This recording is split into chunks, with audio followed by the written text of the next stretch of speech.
सभी प्रकार के सैड सॉन्ग इस पे गाइए और बजाइए। ए भैया उ लड़का की कहानी हाँ जेकर एक दुनिया में माई नइखे।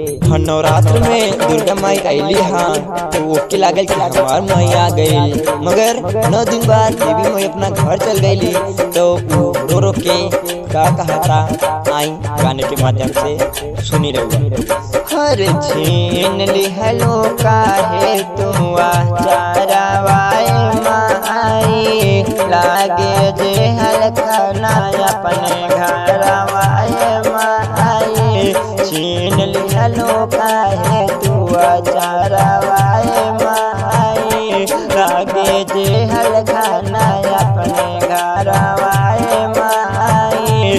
अरे देखा न बेटा पर सके धैले के कलाई नहीं के उहे जनाता का होली माई दुनिया में जे करे माई नहीं के। उहे जनाता का होली माई दुनिया में जे करे माई नहीं के। ला ला ला ला ला ला ला ला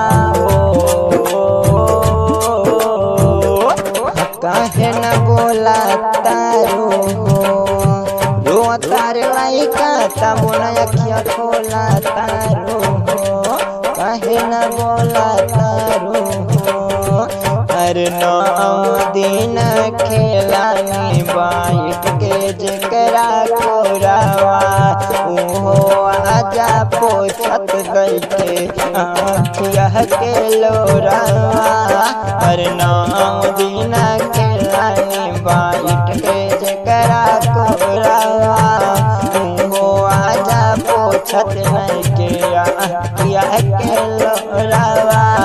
इहे तो कैसे माई बाड़ी जकरा जुआ गाई नहीं खे। उहे जनाता का होली माई दुनिया में जे कर माई नहीं के। उहे जनाता का होली माई दुनिया में जे कर माई नहीं के।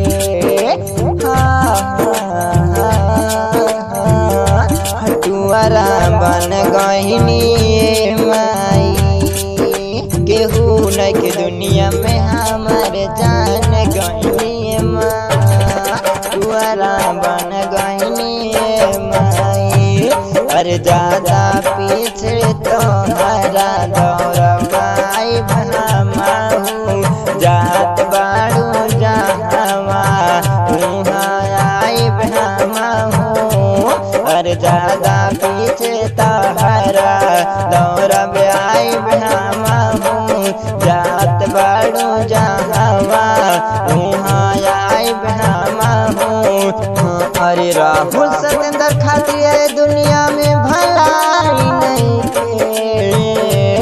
उहे जनाता जनाता उहे जनाता का होली माई दुनिया में जे कर माई नहीं के। उहे जनाता का होली माई दुनिया में जे कर